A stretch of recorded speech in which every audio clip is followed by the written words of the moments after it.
I'd like to congratulate our panelists. You all did great. Thank you. And I know that we were planning to during the preparations. You had to cut down your presentation short. So, but still, that was the toughest part. I know. But I think now it's time for us to respond to some interesting questions from our audience. I'd first throw in a question that would need an answer or a response from all of you. And this comes from a member of the audience, Maria Concepcion Francisco, who asks, now that majority of our interaction and experiences happen through virtual places and digital formats, do you think the impact of designs or creations shown through the online lens would be less in terms of impact or feeling? I guess we have to define design, because there is also virtual design, which is what we're discussing now, as well as actual physical design, from chairs to buildings to garments. Of course, there will always be differences in terms of how people will interact with it, or how they will see it. But I guess it has to come hand in hand. This is the lockdown is not going to be forever. We will eventually go back to normal. But I think the important lesson here is for us not to forget the possibilities of the virtual in terms of making it accompany the actual designs that we do. Yeah. Thank you. I agree. Oh, sorry, I wanted to jump in because in terms of animation, this is something that students are always fearful of. It's like, how is it going to happen? How is it going to be now? When in fact, specifically in animation, it has always been an online industry. So even in the actual industry, animation didn't feel the change so much, except for instances where they had to bring their computers. But in terms of production methodology, it has always been an online industry, which I think is something that would benefit, or it works for that particular medium, which is of course different to what Gerry said, which is about which specific virtual design. I say this only because of I remember the questions that would always flood because of that same concern.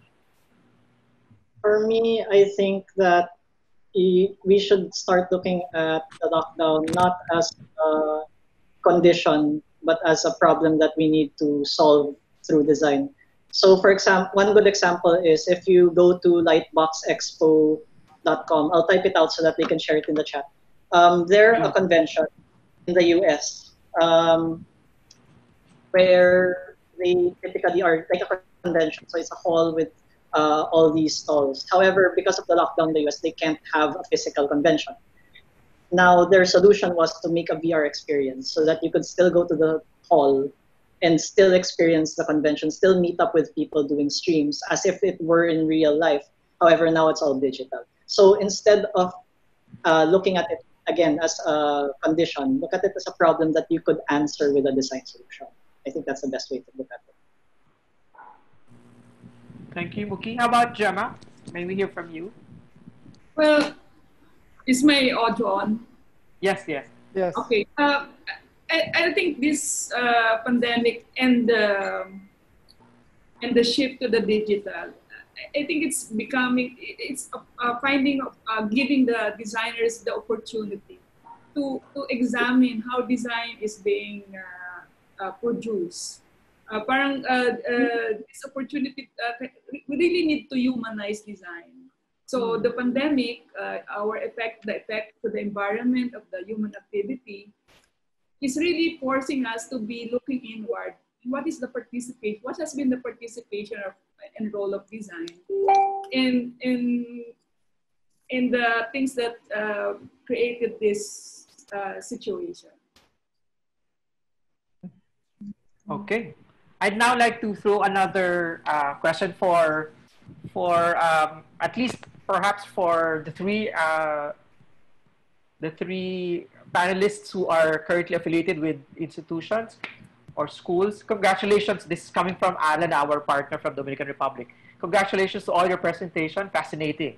But he asks, how can we find equality in the digital realm while the internet is a luxury for some people. How does this new reality of teaching on the virtuality it's going, how does this new reality of teaching on the virtuality going to affect the pedagogy of teaching design in the future? Perhaps, yeah. The university has already started with the online delivery of learning, and it's really a difficult shift.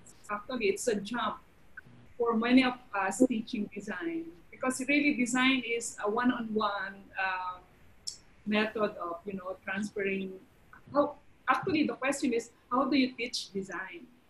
And then it is made even more difficult because now you're doing that online. The one-on-one consultation and this collaboration with the student, it's difficult to bring that now to the virtual, because there will be some loss in translations, and you have to establish a commonality, a common ground before you can even begin, because when design, we're talking about somebody's going to use the design.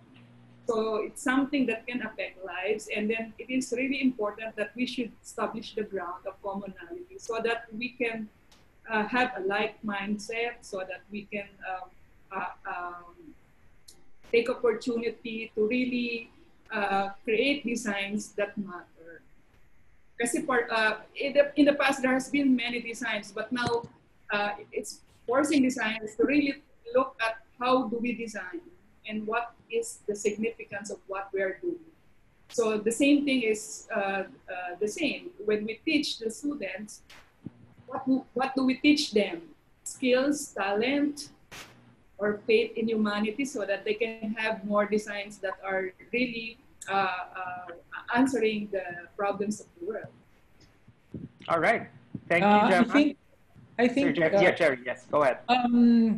The technology of teaching online is here to stay. I don't think that there is any way to go back.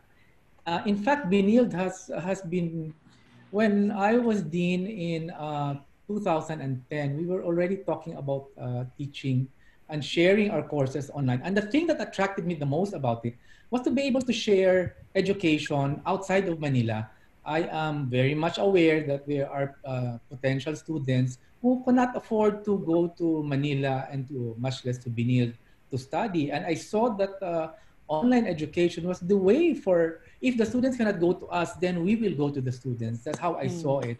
And I also like how Jon termed quickening. I love that word, that, this has really fast forwarded education as well. But I think what Alan was trying to say was that how do we service people who may not have the privilege of having technology and much less Wi-Fi or the bandwidth to be able to study, properly. I guess it is not just for the schools to solve. Government should come in. Also, business should come in, and it really needs for us to cooperate and to work together to be able to service all Filipinos so that no one is left out. And we are trying to do that. And I think the quickening again has made us more aware of how we should do this. And it's really put the problem out in front. We may not have the answer right now, but at least we're starting to think about it. Yes, I couldn't agree more. And I think that's what Alan was trying to point out, the digital divide, if I'm not mistaken. Yes. And it's something that we're all familiar with, right? I guess in retrospect, I just want to go back to how the printing press was invented. When it was first invented and people started printing materials with text into making books, the digital divide showed in society that not everyone could read. And that's when culture, the world followed up by creating the university and schools. So in a way, technology is always the disruptor, right? It's always going to disrupt. And then what it will always show is the social inequality that technology brings out, which is similar to what we're going through now. And as sad and as tragic as it is, I think it's really here to stay. And in trying to tie up what Gemma brought about, and even Mookie was talking about, ingenuity, you know, and discarte, you know, quote unquote discarte. And in my speech, in my presentation, creative problem solving. And that's how I thought it was going to, you know, thread, right? Because they intersect all this in trying to make an effort to basically work with what you have. Which brings me now to 3 particular points. We need to be adaptable, flexible, and continue to communicate by any means necessary. Because however, whatever excuse we give, if we really want to, be it designing or coming up with solutions, there will always be a way for us to work around or circumvent around the issue, which brings us back to discarte that you brought up, Gemma. So that's why I was thinking of that aspect into how as an attitude, right? And that's why I brought it up in the end of my presentation, because I think what needs to happen is not only as a paradigm shift, is a cultural reckoning, right? That this is going to be how it's going to be. I'm sorry, I don't have this proper internet Wi-Fi, but I can do something about it, because you have no choice, right? Be it as a worker, educator, teacher, designer, or student, it will come up, and you need to work around and circumvent it. All right. I think I would like to react to that. Can I say? Sure, very quickly. Mookie said about that you cannot just live alone with discarte or creative ingenuity, and that is true. Okay, so discarte has been overused. Actually, it has earned a negative connotation of being what we call circumventing and going above the law. But what I want to see here is tweaking our design culture so that it transcends beyond the discarte. Discarte is part. There's a temporal value in discarte. There's part of the moment that an ingenuity or improvise, right? Improvisation. Yes. But if we can embrace it so that it is not just discarte in a negative sense, but discarte as just, you know, being creative and being, what do you call this, one of a kind, we have distinction or a branding that is Filipino. I want that the discarte to be that, to be a Filipino discarte, to be able to brand itself like we are above the creativity in Southeast Asia, but we know that, like Mookie has said, we are 10 years behind. And even so, even though we can see the modern exhibitions at De La Salle, we know in the whole Philippines, the visual arts is still very much in the Middle Ages. So we need to infect, or we need to spread that wider in the Philippine archipelago, so that we can really move the Philippines and we can claim our aesthetic heritage, the most cosmopolitan nation in Southeast Asia. All right, thank you. Sorry, Nandi. Go ahead, Jon. This is the beauty of this interaction, because we present. Gemma, I think in a way it's kind of like the decolonization of design, or even decolonization of discarte, right? Because you're trying to subvert that preconceived notion of what discarte, of the negative connotation of discarte, right? And then you wanted to apply it in terms of design and a kind of attitude. And sorry to bring up another topic, Nandi, but in Gemma's presentation or response, I remember you mentioned faith in humanity. Remember? You just mentioned that. And I was just thinking of how we perceive discarte in a negative sense. However, if it were a Buddhist perspective, or someone with a different religious upbringing or background, improvisation is actually being in the moment, don't you think? And it's like whatever is presented with you, it's up to you to respond, and be it negative or positive.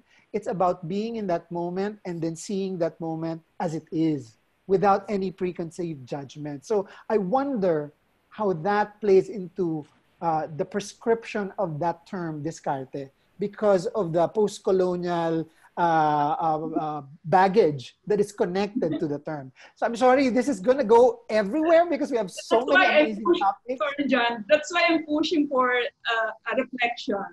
Yes. Is our because of the the colonial provenance of our, we cannot do away with the colonial. Correct. And you decolonize. That's part of ourselves already. So what I was thinking is, how do we move forward? How do we define our identity without neglecting or what you call this, junking our identity, our heritage from the Spanish? We have to embrace that because whether we like it or not, the 400 years really have an impact on our identity as Philippine or as a nation. And we cannot go on by denying that we were not influenced by the colony, the Spaniards and the Americans. We have to embrace that because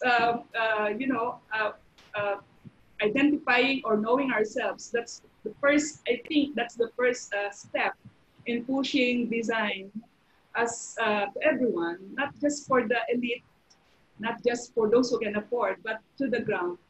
Well, Gemma, your school was put up by the Spanish. That's why I'm not denying my Spanish heritage because UST is very what do you call this? It's very evident the Spanish heritage. So we're not going to deny that. So it's part of the culture, but we have to forge the Filipino identity. That's why I'm pushing for a third space. We have to legitimize that by saying that it is not under the exotic Philippines. It is a space of international culture. We are comfortable with technology, but we also love our cultural heritage. I think there's no middle ground. We have to merge them so that it becomes embrace the whole identity of the Philippines. From the pre-colonial to the Spanish, to the American, or to the Japanese, and then the contemporary. That's who we are. That's the Filipino nation. Because Southeast Asia, most of us are colonized, so that's why we have a common ground to look at our culture. All right. I know this is exciting. This is what we are anticipating, but I'd like to be able to throw at least one question for each one of you before we end, so that there's a dedicated question for each one of you. And of course, I will just randomly select from the several questions. These were filtered and selected for us. I'll start off with Mookie. There's a question here from Irfan, and the question goes, animation productions are labor-intensive works in current pandemic situation. How do you successfully achieve to manage the whole team in every department according to the objective of your animation project? Well, that's actually very simple if you think about online space, the same way that you do business. Differences, your communication is completely different. So instead of relying on face-to-face conversation, you rely on emails. Maybe have your team check in with you every single day and have them send at least one update, regardless of how small it is. Just ask them for an update, like how is your cat doing, or how was your meal last night? Even something as innocuous as that is really good information. At least you know how your team is doing. And second, I think, is to just set and follow up on deadlines, because deadlines are basically the cornerstone for progress. If your deadlines are met, you're doing good. If they're not, something's wrong. If it's a personal problem, then you have to address that personal problem. If it's a IT problem, you have to address that IT problem. If it's just because the scene is difficult, then at least you can work out a new deadline. So set metrics for yourself and understand that you need to keep contact. It's not, don't get me wrong, it's not your team keeping contact with you. It's you keeping contact with your team that you have to maintain. Okay, at least we're getting how to also manage our teams, right? All right. Thank you, Mookie. I'd now like to throw a question to Gemma. The question is quite long, but please bear with me. This is coming from Bianca, one of our event manager, in fact. I find that design education is still very hierarchical in the sense that a rigid student-teacher relationship still exists. But digital culture is the total opposite. It transcends geographical barriers, allows for self-sufficiency, etc. If we are adapting to the technology to share education, should we also adapt to the informal, non-linear, non-hierarchical culture that comes with it? Well, I tend to agree, but the context or the what do you call this, the Philippine setting is not, I think, yet prepared for that paradigm shift. The hierarchical or organizational structure works. It works. Maybe during this pandemic, we're going to have a rethinking of that. But it's too early to say that we should jump in because the Filipinos, we need to transition slowly so that we can have a feel of everything before jumping board. So I think it is a good suggestion to incorporate that, especially design policymakers, design educators. All ideas are welcome. And let's see, that's the good part in conducting a research in order to see how can the ideas best fit the Philippine conditions. Thank you. Now the question is for Gerry. Short question. How do you, well, the question goes, how do you think the sensorial experience of exhibit installations will be in the digital or virtual installations? How will it Well, be? How will yeah. I think with the present technologies and the ones that are being developed as we speak, I'm talking about AR and VR and robotics and AI. The possibilities are endless. I think it's only your imagination that is the limit of what you can think when it comes to exhibits and installations. Thank you. Sure In enough. fact, I'd like to just insert very quickly that in ACIIID we have published quite a lot to prepare us about these ideas for Virtual Design Week in relation to that question about sensorial experiences. Yeah, I know. I've seen yeah. that, and it's really amazing what you put up in your platform. And it's exciting whenever we research about it and we write about it. It's also a very good opportunity for us to discover new things that are actually very current. And So yeah. exciting. It's an exciting time. That's how I see it. Yes.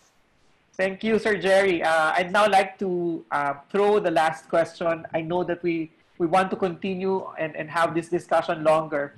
But the last question goes to Jon. And this is coming from Sean Sumulong. And the question goes, if I may ask, can a support system like family affect the thought process of designing holistic concepts in comparison with having the usual peers before the pandemic who have more common ground in design or working field? Let me unpack that question first. What I would say is to focus on safety and health. No design project is worth risking your health. So if I were to consider comparing family versus friendly support systems, or I mean, to me, they're there for a reason, right? What has only changed is that we are physically distant. In fact, it might be unfair to even compare and choose. So what I would say is perhaps focus on what can be done within the limitations. And then if you're supported by your family, if you're supported by your friends, then good. But if there's even no support, then that falls on you. So that to me is an even more important question because as the pandemic increases or as the lockdown continues, what we're seeing is that the previously emotional and psychological problems that generations or students have already started to exhibit is also being impacted in a worst possible way. Because when you're in lockdown mode, you need to channel the creative juices and try not to be affected by isolation, by no physical touch, which is also something that is sensorial and important. And so to me, my suggestion is to focus on what you can control and not what is not available or out of reach. So be thankful for the support that is available, basically. I don't know if, I hope that I answered that question. Yes. Okay. So we still have time for a quick. Man, Yes. can I ask John? Go ahead. Go ahead. Sensorial. How do we now? That's I think that's the sense. You know, the tactile, for example, Correct. the physicality. These are the absent elements now in the new normal. How do you see designers and artists providing that need for the physical contact in the virtual world? Like, for example, here, it's a nice going discussion among us, but I miss the actual presence of, touching and seeing my friends in the discussion, having coffee. How do we do that as designers and creative artists? What's interesting is how artists and designers have different responses to this.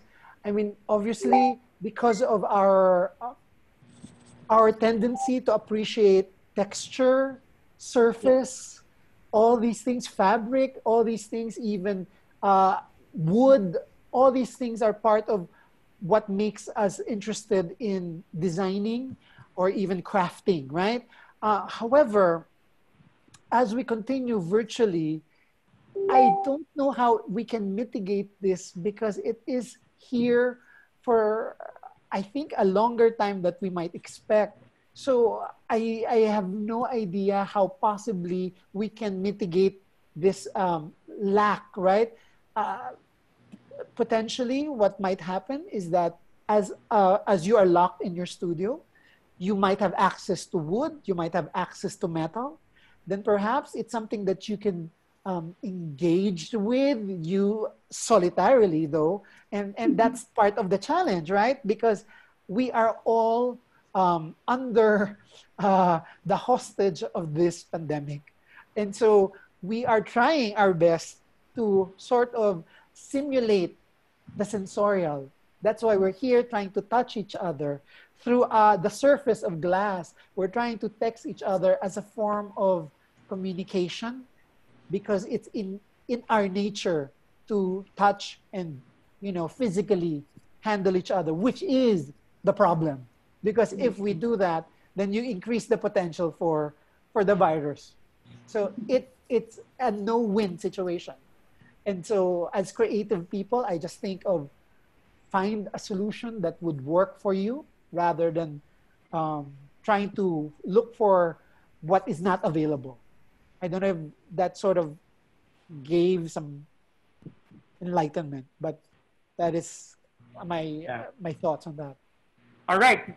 Thank you, John. Very quickly, and I know that this can go on for us, and we'll enjoy it. We don't give quick answers, right? No, actually, we now just have very limited time for each one of you to be able to plug and to be able to invite quickly our audience for whatever is being cooked up, whatever you're cooking up right now or planning right now. Kindly just share with them very quickly by way of plugging your invitations. And we'll start off with Gemma. Your social media, your activities, very quickly. Yeah, it's going to the topic I had discussed is will be part of the title of the book on design culture. So we have a Facebook page on that, so you can look at the development of the idea. Actually, I just want to float the idea of design culture to the Philippines. Thank you. It's actually now typed at the chat box, so you can copy paste that. We'll also, of course, cascade all of these in our FB page. Oh, very good. Yeah. Gerry? I was writing. Yeah. Gerry, you're on mute. Okay. Yeah, go ahead. I just want to share our projects because we want more people to know what we're doing at the Center for Campus Art. Two things. September 19th, there's going to be an online showing of the documentary Alon in partnership with the U.S. Embassy in Manila and SM Malls. And the second one is an upcoming anthology of design essays that's been produced by Japan Foundation Manila. I'm one of the editors of the section on design, and we have 5 designers are writing about design with the theme of sustainability. And so I think it'll be interesting for everyone. We're hoping to upload this first online and then have the printed copy before the end of the year. I think the online version will be up by September. And as well, only 3 words to remember: Benilde Campus Art. If you type those on Facebook and Instagram and YouTube, you will be led to our platforms and you can know more about what we're doing. We'll post all of these also in ACIIID so that we can spread awareness towards it for all for our other audience members. Thank Mookie? you. Thank you. Thank you, Gerry. Mookie, yeah. So I'm mostly doing freelance animation right now. That's taking up most of my time. If you want to hire me, maybe. Pero that's the plug. Talagang plug. But other than that, I also offer one-on-one animation mentorships. I have a Twitter link down there and an email address listed there.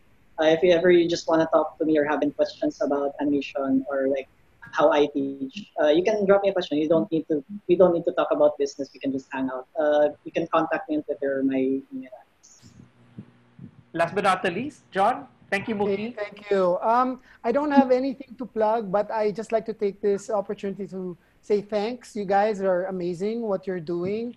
It's fantastic. And if I could support you even more, and if I could just add to that question that you gave us on how the possibilities of multiculturalism and diversity can exist in the virtuality, right?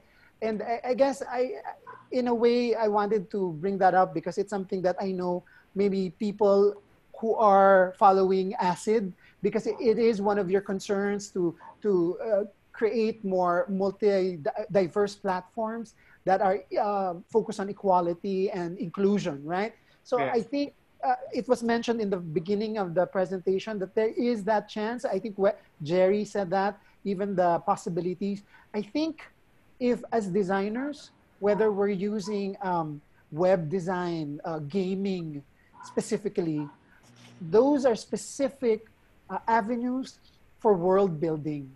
If you're building a world, then in that space, you could include multicultural, diverse, and equality concerns. And so to me, there is still that possibility. All it takes is for that designer to think of those concerns and live it out in that world that he's trying to create. All right. Thank you very much to our panelists. And that wraps up our panel for tonight. I'd like to just stay on for our panelists. I just have a few announcements for our audience. First is I'd like to request and remind all our audience participants to please answer our survey, our Zoom viewers in particular, to answer our survey as you exit, because it will help us program our activities and our events better. So we appreciate if you can spend just a little time answering the survey. We'd also like to invite you for another panel talk, which is actually our third for the week. Our international talks will be happening on Saturday, August 29. Philippine time, it's 9 p.m. And if you are from other parts, we also have the other time schedules. But for Philippine time, it's 9 p.m., 3 p.m. if you are in Italy, and you can just check the equivalent time, but it's 9 p.m. Philippine time. Our international guest speakers include Andrea Macruz, Marcus Farr, Denise Javier de Mendonca, and Juan Rufino Castillo. And this will be hosted by architect Toby Guggenheimer of SOFA. Again, that's 9 p.m. this Saturday, Philippine time, 6 a.m. if you're in the US. We also have our third episode of Virtual Design Week, IG Live tonight, and this is happening very soon, and that's why I'm rushing also, because we would want you to catch that as well. It's in happening in 10 minutes. At Oh my exactly God. at exactly 9 p.m., we will be featuring the French artist Cyril Lancelin of Town and Concrete. This is an exciting talk. So we just have enough time to for a quick freshening up, and then go back, type in and access our ACIID IG Live, and that's happening in 10 minutes. Again, thank you very much to our panelists. Thank you also for our attendees who have patiently listened and watched our presentations. This is not the end of this discussion. I know that this will happen again sometime very soon, and with a longer time frame. Thank you, everyone. Again, follow us. ACIID Instagram is at acid.online.